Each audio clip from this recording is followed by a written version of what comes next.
ओम शांति।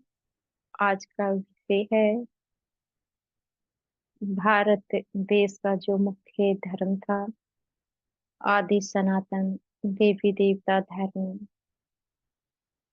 इस समय वह है नहीं। कैसे हम सिद्ध कर सकते हैं कि जो इस समय का हिंदू धर्म है वह कभी आदि सनातन देवी देवता धर्म के नाम से जाना जाता था। आखिर ये धर्म परिवर्तन कैसे हुआ? तो हमें सबसे पहले देवी देवताओं के चरित्र को देखना है। कभी भारतवर्ष में देवी देवता राज्य करते थे। उस समय का जो धर्म था, इस समय उस धर्म को आदि सनातन धर्म के नाम से जाना जाता है।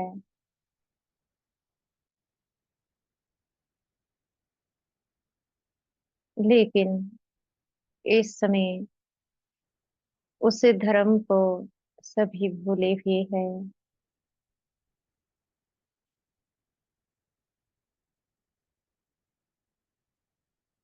इस समय अपने को हिंदू कहलाते हैं।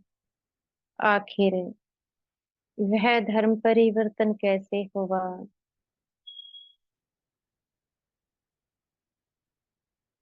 उसके परिवर्तन होने के क्या कारण थे? उन कारण को जानना पड़े। जो देवी देवता थे वे पावन थे। उनकी जो दुनिया थी वह भी पावन थी। उनकी संतानें भी योग बल से जन्म लेती थी। शरीर की अपवित्रता नहीं थी। इसलिए देवी देवताओं को संपूर्ण निर्विकारी कहा जाता है। और उनकी दुनिया को पावन दुनिया कहा जाता है। जो उनकी दुनिया थी, उनकी दुनिया में राजा रानी भी होते थे और प्रजा भी होती थी। दास दासिया सब कुछ थे। जैसे कि लक्ष्मी नारायण को देखते हैं।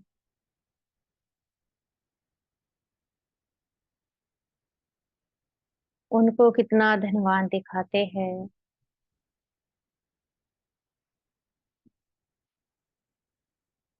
कितने सुंदर शरीर उनके हैं। और कहते भी है लक्ष्मी नारायण भक्तों के भगवान है। अब जो लक्ष्मी नारायण है इस समय शरीर से तो नजर नहीं आते हैं, लेकिन उनकी महिमा है, उनके मंदिर है। अब बात आती है लक्ष्मी नारायण कहाँ है? अगर हम किसी अज्ञानी मनुष्य से पूछते हैं तो कहेंगे अपने धाम में। चलो मान लेते हैं वे अपने धाम में हैं। पर उनके जो भक्त होते थे,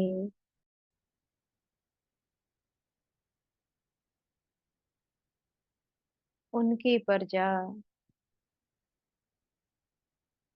या कहो उनके भक्त, क्या वह सब भी उनके धाम में हो सकते हैं? ऐसा हो नहीं सकता। अगर सब उनके धाम में चले जाए तो यह दुनिया चल कैसे रही है? इसी प्रकार से जो अन्य देवी देवता है उनके भी भक्त देखो। जैसे कि श्री राम जी है, शंकर जी है, श्री कृष्ण जी है, हनुमान जी है, गणेश जी है, कितने इष्ट देवी देवता है, सभी के अपने अपने भक्त हैं। चलो मान लेते हैं सभी इष्ट देवी देवता अपने अपने धाम में हैं। क्या उनके भक्त भी अपने धाम में हो सकते हैं? अगर ऐसा है तो ये सृष्टि चल कैसे रही है? सृष्टि तो खाली हो जानी चाहिए, क्योंकि सब भक्त उनके धाम में बैठे हैं। पर सृष्टि तो इस समय आत्माओं से भरी है। इससे सिद्ध होता है सभी जन्म मरण में आ चुके हैं। सब एक शरीर छोड़ दूसरा ले लेते हैं। पर कभी ना कभी ऐसा समय आया है जब वही देवी देवता अपने कर्मों से गिरे हैं। कर्मों से गिरने के कारण अपने को देवी देवता नहीं कहला सकते और अपने ही धर्म को भूले।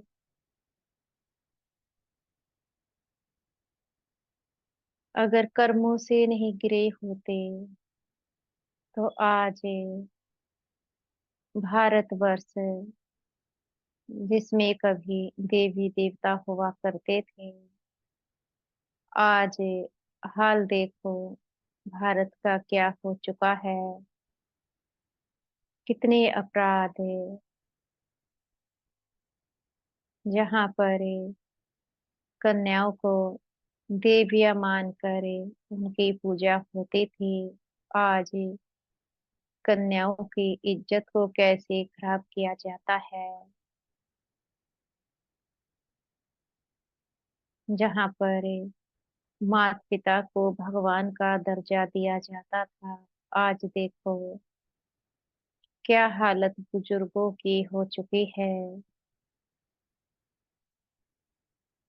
जहाँ पर माता को गुरु मानकर बच्चे उनकी पूजा करते थे, आज देखो एक माँ ही अपने बच्चों की हत्या कर देती है। तो भारत कितना गिर चुका है। गिरने के पीछे क्या है? गिरने के पीछे पांच विकार है। ये पांच विकार है काम, क्रोध, लोभ, मोह, अहंकार।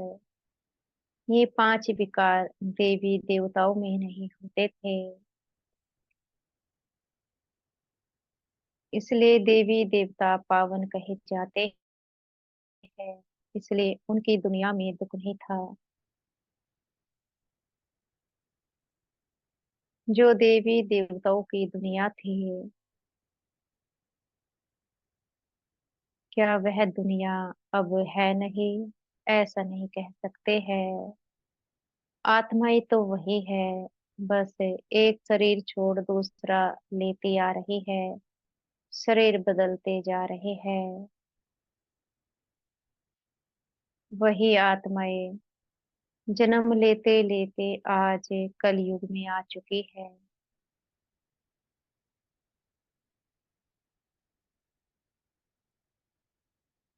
इस समय परम पिता परमात्मा से वो इस धरती पर आए हुए हैं और गीता ज्ञान सुना रहे हैं। इस गीता ज्ञान को सुनने से देवी देवता जैसे बन जाते हैं, उनके जैसे कर्म करने लगते हैं। इस ज्ञान को सुनने से ही अपने पाप कर्म नष्ट होते हैं। यह गीता ज्ञान जीवन को परिवर्तन करता है।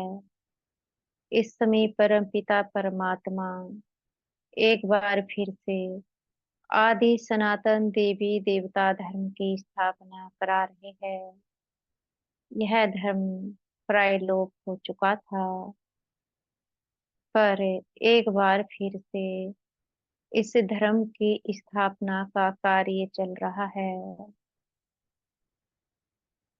कैसे इस धर्म की स्थापना होती है?